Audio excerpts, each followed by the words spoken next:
అందరికి నమస్కారం. నిన్న హార్దిక్ పాండ్యా మీద ఇంకో న్యూస్ అయితే వైరల్ అవుతుంది. అదేంటంటే ఆకాష్ మధ్వాల్ని కావాలని చెప్పేసి నిన్న మ్యాచ్లో ఆర్ఆర్తో జరిగిన మ్యాచ్లో పక్కన పెట్టాడని చెప్పేసి ఒక న్యూస్ అయితే వైరల్ అవుతుంది. సో దాంట్లో నిజం ఎంత ఉంది అనే విషయం గురించి మనం ఈ వీడియోలో మాట్లాడదాం.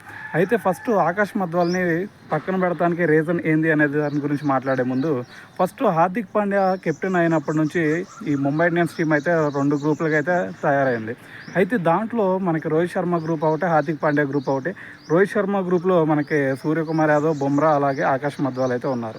అయితే అంతకుముందు కూడా ఒక న్యూస్ వైరల్ అయింది. ఆకాష్ మధ్వాల్ని కావాలని చెప్పేసి మ్యాచ్లోకి తీసుకోవట్లేదని చెప్పేసి, రోహిత్ శర్మ వైపు ఉన్నాడని చెప్పేసి హార్దిక్ పాండ్యా ఆకాష్ మధ్వాల్ని పక్కన పెడుతున్నాడని చెప్పేసి ఒక న్యూస్ అయితే వైరల్ అయింది. సో దాని తర్వాత మ్యాచ్లో తీసుకున్నట్టయితే సిఎస్కే మీద అలాగే మనకు పంజాబ్ మీద మ్యాచ్లో అతనికైతే ఛాన్స్ ఇచ్చారు. అయినా సరే అక్కడ అతను పర్ఫార్మెన్స్ ఎలా ఉందంటే ఫస్ట్ అతను పర్ఫార్మెన్స్ సిఎస్కే మీద చూసుకున్నట్టయితే ఓన్లీ 3 ఓవర్స్లో 37 రన్స్ ఏమి ఇచ్చాడు.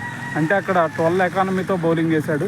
సో దాని తర్వాత ఒక్క వికెట్ కూడా తీయలేదు. సో దాని తర్వాత పంజాబ్ మీద చూసుకున్నట్టయితే పంజాబ్ మీద 3 ఓవర్స్ వేసాడు.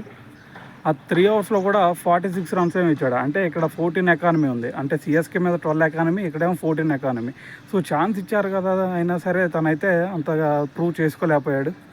అయితే తను ప్రూవ్ చేసుకోలేకపోవడంతో పాటు తనైతే మొన్న పంజాబ్ కింగ్స్తో మ్యాచ్లో జరిగినప్పుడు తను బౌలింగ్ సరిగ్గా పడినప్పుడు కూడా టిప్స్ ఇవ్వడానికి తను హార్దిక్ పాండ్యా అయితే వెళ్ళడం జరిగింది తన దగ్గరికి.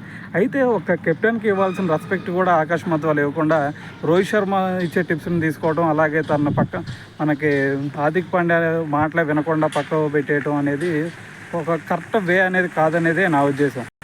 అయితే ఇక్కడ వైరల్ అవుతున్న న్యూస్ ఏంటంటే కావాలని చెప్పేసి హార్దిక్ పాండ్యా మాట వినలేదని చెప్పేసి ఆకాష్ మధ్వాల్ని పక్కన పెట్టాడని చెప్పేసి ఒక న్యూస్ అయితే వైరల్ అవుతుంది. అయితే ఆ విషయం గురించి వస్తే మనం ఫస్ట్ ఆకాష్ మధ్వాల్ పర్ఫార్మెన్స్ మంచిగా ఉన్నట్టయితే ఆల్రెడీ మనం చూసాం. సూర్యకుమార్ యాదవ్, బుమ్రా ఆల్రెడీ రోహిత్ శర్మ వైపు ఉన్నప్పుడు వాళ్ళిద్దరిని ప్రతి మ్యాచ్లో తీసుకుంటున్నాడు. మరి ఆకాష్ మధ్వాల్ని ఎందుకు తీసుకోవట్లేదు అనేది ఒక పాయింట్ ఇక్కడ. సో ఆకాష్ మధ్వాల్ పర్ఫార్మెన్స్ సరిగ్గా ఉన్నట్టయితే ఖచ్చితంగా ఈ టీంలో తీసుకునేవాడు. సో ఆకాష్ మధ్వాల్ చెన్నై మీద 12 ఎకానమీ, దాని తర్వాత పంజాబ్ మీద 14 ఎకానమీ ఇచ్చాడు. సో అలాంటి ప్లేయర్ని మళ్ళీ ప్లేయింగ్ లెవెన్లో ఎలా తీసుకుంటారు అనేది నా క్వశ్చన్.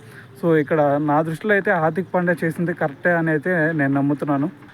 ఎందుకంటే మనకి పంజాబ్ కింగ్స్లో మ్యాచ్లో చూసుకున్నప్పుడు ఆకాష్ మధ్వాల్ డెత్ ఓవర్స్లో ఒక మ్యాచ్ ఓడిపోయే పరిస్థితికి అయితే తీసుకొచ్చాడు. సో తన బౌలింగ్తో. సో అలాంటి ప్లేయర్ని కొంచెం పక్కన పెడతాం, తనకి రెస్ట్ ఇవ్వడం అనేది కరెక్టే అనేది నా ఫీలింగ్. సో మేబీ హార్దిక్ పాండ్యాకి తన మీద కొంచెం గ్రడ్జ్ ఉండొచ్చేమో, కానీ ఉన్నా కూడా టీం పర్ఫార్మెన్స్ ముఖ్యం కాబట్టి తన ఎలా ఆడుతున్నాడు అనేది ముఖ్యం కాబట్టి ప్లేయింగ్ లెవెన్లో సో అతను పక్కన పెడతాం అనేది కరెక్టే అనేది నా ఒపీనియన్. ఎందుకంటే తన ప్లేస్లో మనకి నువాన్ తుషార్ రన్ తీసుకొచ్చాడు.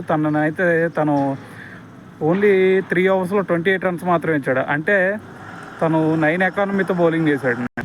అయితే కంపేర్ టు మనకి ఆకాష్ మధ్వాల్తో కంపేర్ చేస్తే నువాన్ తుషార్ పర్ఫార్మెన్స్ చాలా మంచిగా ఉంది. సో ఈ మూవ్లో మనకి హార్దిక్ పాండ్యా చేసింది కరెక్టే అనేది నా ఒపీనియన్. అయితే మీరు ఏమనుకుంటున్నారు ఈ విషయం గురించి అనేది కామెంట్లో అయితే తెలియజేయండి.